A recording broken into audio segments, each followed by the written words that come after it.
Hey everybody! Ignore my extremely floofy hair today. I just took a 3-hour nap.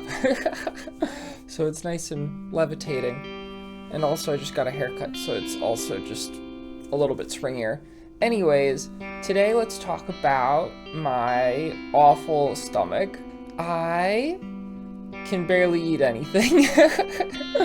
So basically I have an intolerance to dairy and to fats, and so it's like if I eat too much dairy or too much fats, my body goes into shutdown mode and it's just like, you're gonna be upset now for quite a while.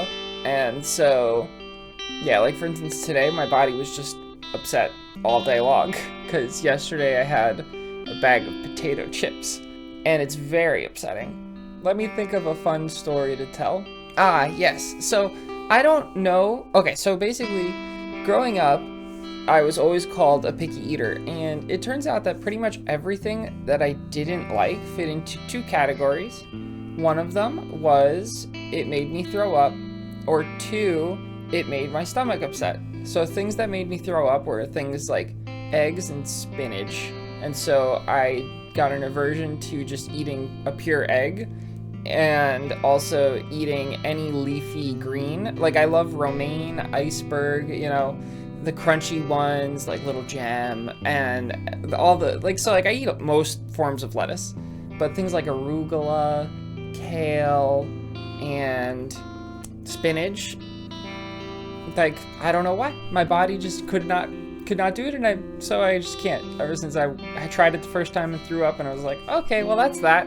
Yeah, so that was one thing. And then with dairy, I think that it just always made my stomach upset because I never had dairy. And even so, I love ice cream nowadays, but when I was growing up, I did not like ice cream. I always said, no, I don't want ice cream. And I was a big Italian ice person. I would get a lot of Italian ice whenever everyone else was getting ice cream because of the fact that, I don't know, I just didn't want ice cream. But they force-fed it to me so much that I grew to like it.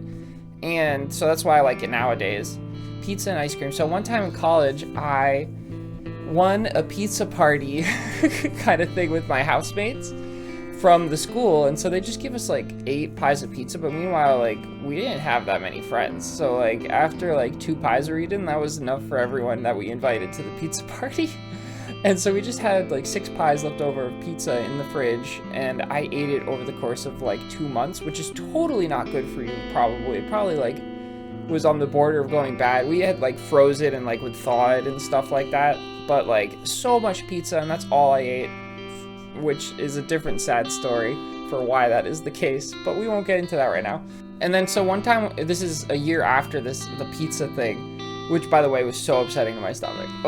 But I never really attributed it to the pizza. I just attributed it to the fact that I was only eating one food, and so I was like, I'm probably just not getting the nutrients I need.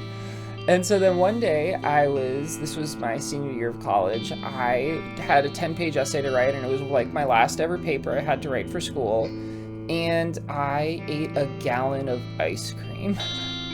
I ate an entire gallon of cookie dough ice cream, and it was from a company that makes it fresh from the cow, I think, or they use real cow's milk or whatever.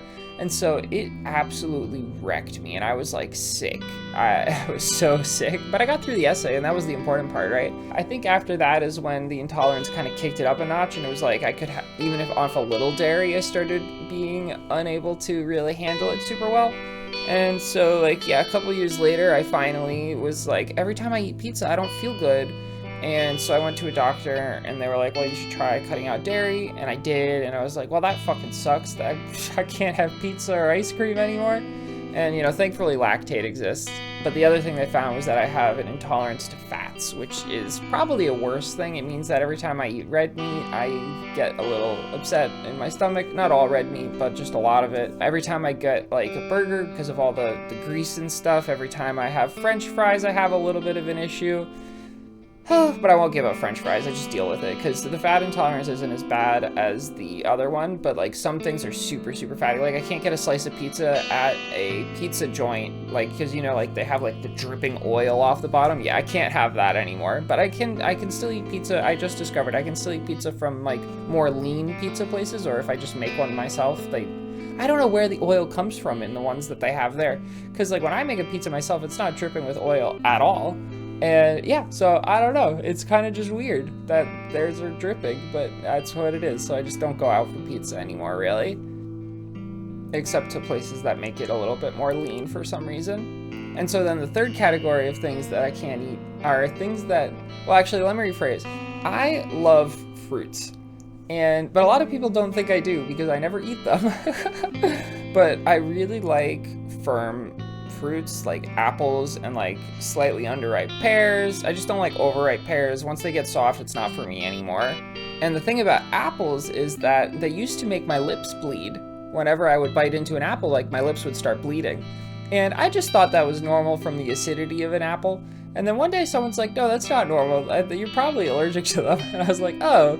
And then I was like, does that also explain why every time I eat an apple or a pear, my whole mouth starts to feel really fuzzy and tingly?